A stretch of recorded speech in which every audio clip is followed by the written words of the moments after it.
Bon, eh bien le Paris Saint-Germain joue son avenir européen ce mardi. Demi-finale retour de la Ligue des Champions. Paris Saint-Germain, Borussia Dortmund. Paris doit réagir, Paris doit gagner, Paris doit se qualifier, Paris doit continuer s'il vous plaît. Et oui, et du coup, j'ai pas voulu faire le chat noir. J'arrête de sortir mon maillot blanc de Ligue des Champions. À chaque fois que je le sors, on perd contre Barcelone, on perd à Dortmund. Donc là, tranquille. Sobre. On est là. On est là effectivement pour évoquer donc le match retour des demi-finales de la Ligue des Champions. Paris Saint-Germain, Borussia Dortmund, 6 jours après le match aller qui a vu le Paris Saint-Germain perdre au Signal Iduna Park sur le score 2-1-0. Entre-temps, qu'est-ce qui s'est passé ? Et pas grand-chose pour le PSG puisque de toute façon, ils sont en repos cette semaine. Le match a été décalé donc ils ont eu 6 jours pour préparer cette Tant mieux, rencontre. Ils sont dans leur bulle, sont focus, comme ce qui s'était passé après Barcelone. Et ça a été de bon augure derrière, ça a bien marché. Théodore, à quelques jours, quelques heures de cette rencontre, et même vous, dans les commentaires, comment est-ce que tu te sens ? Est-ce que tu te sens confiant ? Est-ce que tu penses que Paris peut le faire ? Est-ce que tu penses que Paris va le faire ? Toi, et aussi dans les commentaires, partagez-nous aussi votre feeling à quelques heures, quelques jours de cette rencontre. À la sortie du match, j'étais, comme nous tous, je pense, frustré, mais déjà j'y croyais.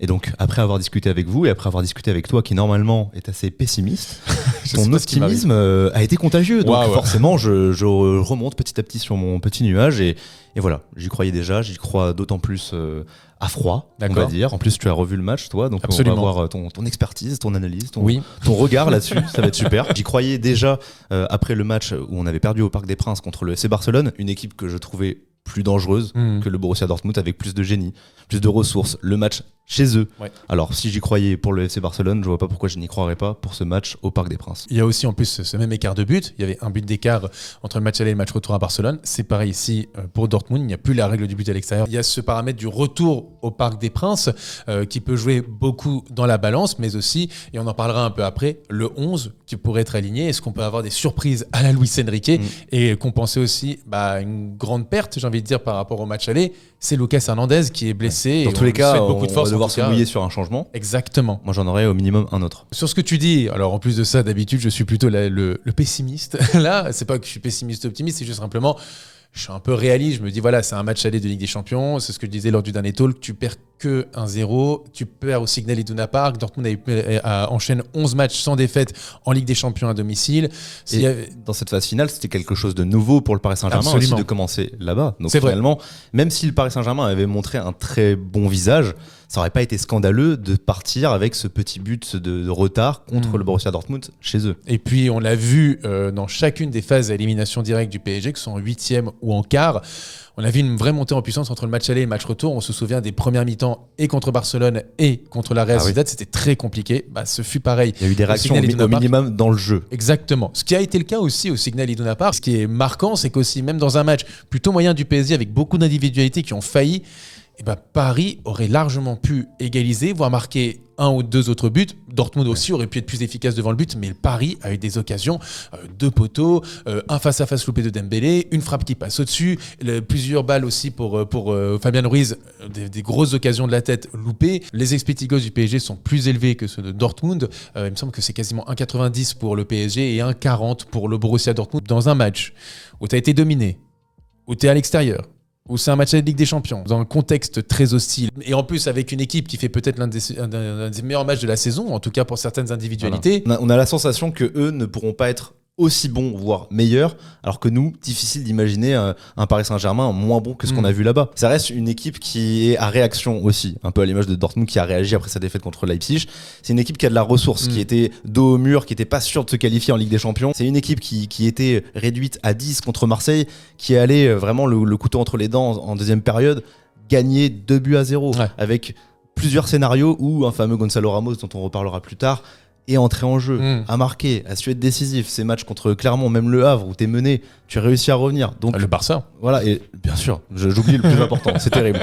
Mais ouais, c'est une équipe que je ne vois pas craquer mentalement. Bon, j'espère, encore une fois, je touche les bois. Ensemble. La dernière fois, on a dit il n'y avait pas de blessure, il y en a eu une grosse, donc allez, double dose. Mais pour l'instant, c'est une équipe que je ne vois pas craquer, contrairement aux années précédentes. Et encore une fois, je le disais déjà pour le Barcelone, le match aller ne définit pas le match retour. Je le pense encore plus aujourd'hui. Et je dirais même qu'on l'a vu dans ce match contre Dortmund, justement, au Signal Iduna Park, que mentalement, ça n'a pas craqué non plus, pas tant que ça, en tout cas, peut-être un peu en première mi-temps, mais ça, c'est les débuts de chaque phase d'élimination directe, j'ai l'impression que c'est compliqué.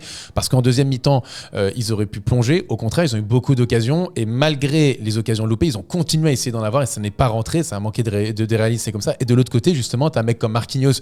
Parce que moi, je me souviens d'un match. Ça rentre dans cet aspect mental. Bah, c'est ça. Rappelle-toi le match contre le Real Madrid 2018 ou 2007, la saison 2017-2018. Même 2022, Marquinhos, non, craquage. Mais là, à la limite, c'était pour un retour. Pour l'aller, je me rappelle, il y avait 1-1, c'était un match serré. Et d'un coup, Paris se prend 2 buts en 10 minutes au Bernabeu avec Areola qui n'est pas exemple de tour proche, même Kimpembe qui rate sa relance. Et mentalement, ça s'était effondré dans les 10 dernières minutes. Et dans un match où c'était plutôt équilibré, où tu te disais, bon, il y a peut-être un espoir pour le retour, d'un coup 3-1, quand tu prends 3-1, c'est compliqué. Là, bah, ça a tenu, ça ne fait entre guillemets que 1-0. Paris a su réagir, n'a pas réussi à être efficace. C'est pour ça qu'il faut voir aussi du positif, même dans ce match compliqué, des individualités qui ont tenu leur rang. Il y avait un doute autour de Donnarumma, franchement il a tenu la baraque. Marquinhos, c'est hyper important et ça fait la différence avec ces dernières années tout simplement. Un Vitinha qui est toujours au milieu de terrain et devant, ça a été compliqué mais on est allé chercher quand même des occasions. Il y a eu du pressing, c'est quand même une donnée qu'il faut noter, du pressing. J'imagine qu'avec la réaction de Luis Enrique qui va rectifier certaines choses, comme Dembélé qui sera sûrement à droite, qui va arrêter son individuel sur Emre Can, avec peut-être d'autres changements. J'imagine un Paris Saint-Germain conquérant à la maison. Et puis comme on le dit depuis le début de ces talks, depuis qu'on parle de Dortmund, attention à cette équipe de Dortmund, on l'a vu aussi au Signal Iduna Park, une équipe très intéressante, attention aussi à cette équipe qui peut aussi arriver avec des idées, avec une envie de se qualifier. C'est historique pour eux aussi d'aller rejoindre la finale de la Ligue des Champions pour la 3e fois de son histoire, 11 ans après la dernière finale, qui était aussi à Wembley.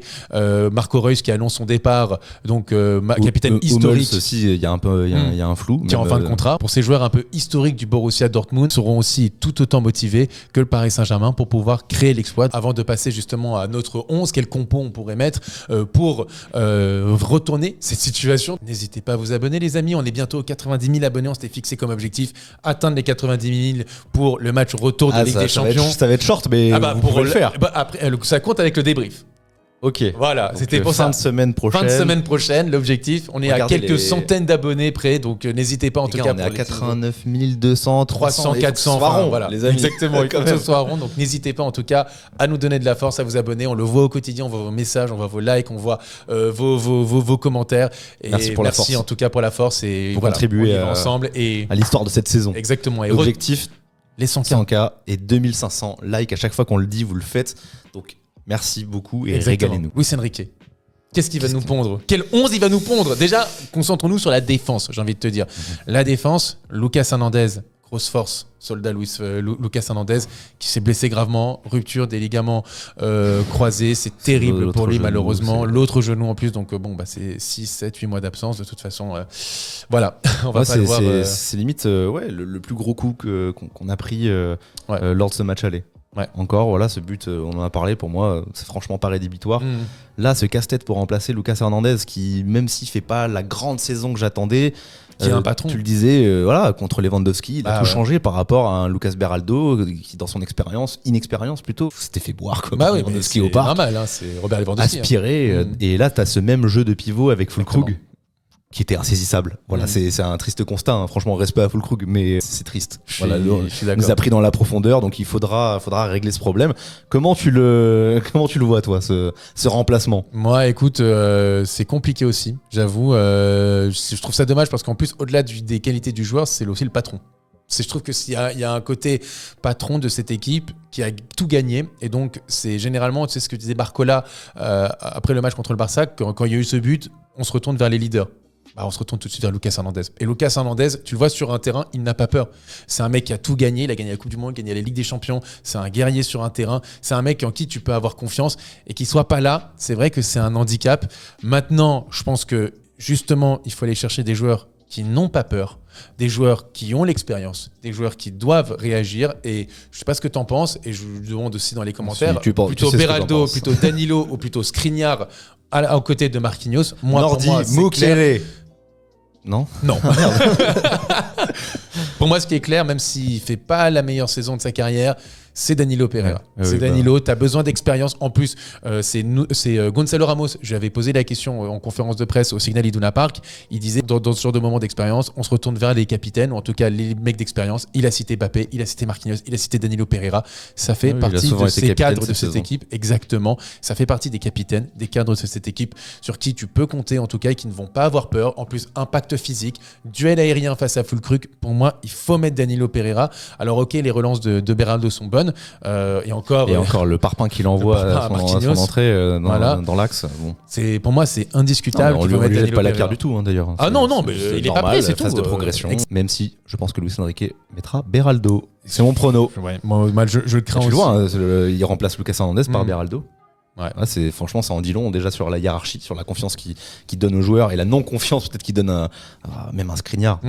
Skriniar, c'est normal, on le voit sur le terrain. Milieu de terrain. Est-ce qu'on garde le même milieu de terrain, Vitinha, Warren Zaïre-Emery, Fabien Ruiz, ou est-ce que tu changes quelque chose? Spoiler alert, je ne change rien. Je ne change rien. Voilà. Et moi, je me pose la question vraiment depuis le match. J'essaie de tout imaginer. J'essaie d'imaginer, je sais pas, un Asensio titulaire, mais peut-être que c'est trop offensif. Peut-être un Manuel Ugarte pour prêter main forte à un Nuno Mendes qui était dépassé par Sancho, mais il ne joue plus. Il joue encore moins qu'au moment où je l'imaginais au retour contre le FC Barcelone. On ne le voit plus du tout. Je reste aussi sur cette base, sur ce milieu, pour qu'il l'enchaîne, en espérant que Fabien Ruiz retrouve, dur de dire, des étincelles, mais en tout cas le niveau qu'il nous a montré contre la Real Sociedad, contre le FC Barcelone au retour. C'est vrai qu'il a été bon. Il est bon quand il est à l'aise ballon au pied, quand il a une certaine élégance, tu vois, en fait, quand il n'est pas maladroit. Et contre Dortmund, il était gauche. J'ai l'impression d'un petit peu lancer une pièce. Et pour un demi-retour aussi important, ça me met pas en confiance. Surtout que juste à côté, t'as Warren Zaïre-Emery, dont on parle pas beaucoup, mais qui a été très très compliqué. Ouais. J'espère que les deux seront au niveau. Et je pense qu'il faut quand même les faire enchaîner. Et puis derrière, t'as ce changement avec Danilo. Donc en parallèle, je me dis qu'il faut un peu de stabilité. Et en attaque, En attaque, c'est là où il y a le débat. Est-ce qu'on garde le Barcola, Dembélé, Mbappé, ou est-ce qu'on met Gonzalo Ramos titulaire? Moi, il est là mon deuxième changement. Ah, tu tentes Ramos. Après, c'est encore une fois facile à dire, je suis pas coach. Franchement, je suis peinard là, derrière le micro. Mais je trouve que déjà, il y a cet aspect méritocratie où en fait, je me dis, mais que doit faire de plus Gonzalo Ramos pour mériter sa place? Il a un profil que les autres n'ont pas et il le fait bien. Et à chaque fois qu'il entre, il marque des buts importants. Contre Rennes, contre Marseille à l'aller, au retour, contre Lyon, il fait un super match, contre Clermont. Il marque contre Lyon, doublé. Ah oui, non, mais bien sûr, c'est ça. Et contre Clermont, contre Le Havre, à chaque fois, t'es en difficulté, il finit par marquer, il a cette grinta, il a cette volonté, tu sais que tu peux centrer pour lui. Contre le Barça à l'aller, on manquait cruellement de présence dans la surface. Ouais. Pareil à Dortmund, il y a ce centre fort de Dembélé pour personne. Ou les centres, c'est sur Fabien Ruiz, mais qui n'est pas un neuf. Exactement, si tu te projettes avec un Gonzalo Ramos, tu dis que ça va être intéressant. Ça t'offre aussi une autre option pour les corners. Il y a des moments, des corners, tu as dû revoir le match. Donc, je sais pas si tu as vu un moment Marquinhos qui gueule sur. Oui, parce qu'en fait, il joue trop rapidement et il perd la balle et donc ça part vite en contre-attaque. Et le problème, c'est que Marquinhos, il vient de se taper tout le terrain, il faut se retaper. Donc, Gonzalo Ramos, t'as une autre option. Et puis, même défensivement, t'as Danilo, t'as Marquinhos, t'as Gonzalo Ramos, t'as plus d'armes pour couvrir les Hummels, les Füllkrug, etc. Il y a du monde. Donc, non, pour moi, il répond vraiment à une grosse problématique. Il est bon, il est en confiance, je lui donne sa chance et je pars sur Kylian Mbappé à gauche, même s'il y a ce certain déséquilibre dans son esprit défensif, mais au bout d'un moment, c'est un demi-retour. Ouais, tu peux défendre un petit peu. Tu défends pas, tu défends jamais. T'as un docu à sauver. Si ton climax c'est de perdre contre Dortmund et que t'as été nul à l'aller et au retour tu veux pas défendre, il est nul ton film. Franchement, je mets 2 sur Sens Critique, pas plus. Moi, je garde quand même la même attaque, je pense, parce que c'est une attaque qui a prouvé, c'est une attaque qui a été très bonne contre le Barça. C'est une attaque qui s'est créé beaucoup d'occasions en deuxième mi-temps contre le Borussia Dortmund. C'est une attaque qui a fait des différences aussi contre la Real Sociedad. Je fais confiance, moi, encore en Barcola qui arrive comme un. Il y a un bloc bas qui va nous attendre. Oui, mais le Borussia Dortmund a du mal à jouer en bloc bas. Ils ont pas les qualités pour. Ils ont tenu quand même 90 minutes. Par miracle. Alors, c'était friable parfois, mais. Ils tiennent par miracle. Je trouve qu'ils se sont bien adaptés quand même. Ils ont bien pressé dans leur partie de terrain. Je pense qu'ils savent aussi. Rien que le match contre Leipzig, c'est un rappel. Ils sont hyper friables quand ils jouent haut. Alors ils ont des armes offensives. Il y a Malen d'ailleurs qui va revenir à voir s'il sera titulaire parce qu'Adeyemi a fait un super match. Ça m'étonnerait. Je pense qu'il va garder la même équipe. Mais t'as un super sub. On va voir. En tout cas, moi je le garde et peut-être Gonzalo Ramos qui pourrait rentrer en cours de match. Comme ça au moins tu pourras l'utiliser et mettre une nouvelle cartouche offensive. Et je pense aussi malgré tout que Mbappé sur sur un côté gauche, ça t'amène du déséquilibre avec Gonzalo Ramos. Donc c'est pour ça qu'il ne le met pas. Et je pense que là, quand dans des situations où justement on s'en fout du déséquilibre, il faut aller chercher le marquage des buts, qui est réel, mais j'arrive pas à l'entendre pour un tel enjeu. Ouais, mais c'est comme ça. Et je comprends ce que tu veux dire, mais je pense que c'est comme ça. Je pense que de toute façon, Luis Enrique l'a enregistré, que de toute façon avec Mbappé, ça sera compliqué, que défensivement, il sera toujours en déséquilibre. Voilà, c'est comme ça, c'est acté. Maintenant, il faut s'adapter. Moi, je pensais qu'on avait choisi enfin un coach qui a cette aura, qui peut faire passer ses messages. Ah, mais je pense qu'il le fait passer. Mais aujourd'hui, t'as Mbappé quand même. Pour moi, si son plan de jeu demande un Mbappé sur le côté, concerné, aussi collectif que contre la Real Sociedad ou contre Lorient, c'est un exemple pourri, mais il sait le faire. Ouais, donc s'il ne le fait pas avec un tel enjeu, franchement, oui, mais s'il ne le fait pas, non, moi je suis adepte de lui faire confiance, de le mettre sur le terrain. C'est la Ligue des Champions, c'est lui qui a le plus de chances de marquer. Ok. Mais s'il fait pas les efforts que tu lui demandes, moi je comprendrais totalement que Luis Enrique pète un câble, le sorte et mette Barcola à la mi-temps s'il fait pas les efforts. C'est compliqué. Non, mais au bout d'un moment, il y a juste un truc à respecter, quoi. Donc pour moi, le plan de jeu, si tout le monde joue son rôle, c'est ça. Pour moi, c'est Mbappé à gauche, Ramos devant, Dembélé à droite et Barcola qui entre et qui va être un poison en deuxième période. Est-ce qu'on passerait pas sur nos pronos? Et vous en avez l'habitude, les amis. Ces pronos sont sponsorisés par les amis de BetClick. Je vous rappelle, comme toujours, qu'on a un code CANALSUP, tout en majuscule, tout attaché avec un seul P, qui vous permet d'avoir sur votre premier pari jusqu'à 100 € de free bet remboursé si celui-ci est perdant. Donc avec notre code, on remercie les amis de BetClick qui nous accompagnent sur toute la saison, qui nous a accompagnés sur toute la saison. On est sur la fin de la saison déjà. C'est vrai. Et ça nous a permis d'être aussi présents. Exactement. Avoir ces locaux. Et voilà, pour plein de choses. Merci à vous si vous vous inscrivez via notre lien. Exactement. Voilà. C'est grâce à justement ces inscriptions qu'on permet d'avoir ce genre de partenaires qui nous font confiance et donc qui nous permettent aussi de faire grandir la chaîne et que vous grandissez avec nous. Mais on a 2 disclaimers qui sont aussi très importants. Le premier, c'est que si tu as moins de 18 ans, c'est ciao. Voilà, tu n'as pas le droit. Tu fais hors la loi, tu n'as pas le droit. Et le deuxième disclaimer, c'est bien sûr, ne jouez pas de l'argent que vous ne pouvez pas vous permettre de perdre. C'est important. La Ligue des Champions, c'est très aléatoire. On l'a vu sur le match aller, on l'a vu le match contre le Bayern et le Real Madrid. On le voit tout le temps que c'est aléatoire. Donc, si vous jouez, c'est des petites sommes et c'est pour le fun. Voilà. Ça doit rester un plaisir. Exactement. Parier, c'est pas un moyen assuré de s'enrichir. Ton prono? Mon prono est simple. Simple, efficace. Net, sans bavure. Ouais. C'est la qualif du Paris Saint-Germain par tous les moyens. Par tous les moyens. Je ne vous dis pas si c'est dans le temps réglementaire. Je ne vous dis pas si c'est en prolongation, mais qualif du Paris Saint-Germain. 1,65. BetClick voit aussi le Paris Saint-Germain grand favori au Parc des Princes, malgré ce but de retard. C'est une équipe à réaction, qui a le mental. C'est une équipe qui se doit de réagir, avec des cadres qui se doivent de réagir. Je ne peux pas imaginer le même match de Nuno Mendes, du milieu de terrain de façon générale, et même de Kylian Mbappé. Je vois un Dembélé replacé à droite, et comme je vous l'ai dit, mon petit Gonzalo Ramos titulaire, qui va planter. Moi, mon pari, je vois une victoire de Paris avec plus de 2,5 buts inscrits dans le match. Au total. D'accord. Parce donc que moi, pas forcément une qualif. Je ne dis rien par rapport à la qualif, mais en tout cas, je vois. Alors moi, pour être tout à fait honnête, si on peut voir effectivement un score exact, je vois le score de 2-1 qui t'amène en prolongation. Mais pareil, c'est pour ça que je dis qualif par tous les moyens.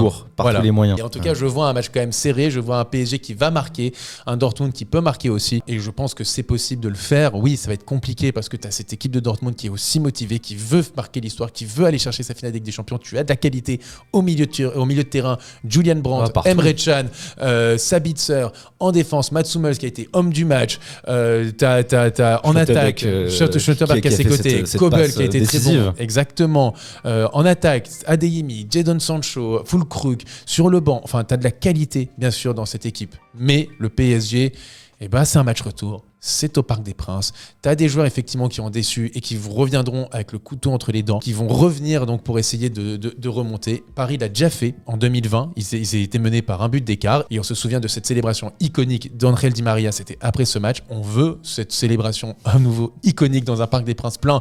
Et pourquoi pas faut pas tomber. Non, mais il faut alors une pelouse envahie par les supporters. On veut en tout cas ces images-là. Et puis moi je fais confiance aussi, peut-être pas à Kylian Mbappé le joueur, mais à Kylian Mbappé le producteur. Tu rejoins la théorie du climax. Voilà, Kylian Mbappé le producteur de séries à succès. Voilà, peut-être le footballeur. Alors, il a peut-être d'autres occupations vu ses matchs un peu moyens cette saison. Vous allez voir qu'il va marquer avec un poteau rentrant. Il va y avoir un split screen. Avec le poteau à l'aller et le poteau rentrant au ralenti. Tu cherches un monteur, Kylian. Je vais faire des heures sup. Exactement. Non, mais voilà, je crois en lui parce que ce serait, c'est ce que tu disais tout à l'heure, une élimination contre Dortmund. Pas très sexy quand même pour un documentaire qui est en plus sur sa dernière saison au PSG. Donc bon, voilà, j'ai confiance en lui. Il peut marquer un but, il peut être décisif, il peut gagner son Oscar. Fais ce que tu veux, frérot. Amène-nous en finale avec des champions, il va la gagner. Par tous les moyens. Voilà, exactement. Par tous les moyens, ouais. En tout cas, ça y est, le talk a été fait. Il n'y a plus qu'un. Et le prochain talk qu'on fera, qui sortira sur cette chaîne, on saura si le Paris Saint-Germain arrivera à retourner la situation, à se qualifier. London 2024, si on va à retour Wembley ou pas. Merci à vous tous de l'avoir suivi. On croise les doigts, mettez vos pronostics aussi dans les commentaires. Et puis, votre 11. Et votre 11. Et puis, il n'y a plus qu'à. C'est parti. Ciao tout le monde, bonne Les journée. émotions.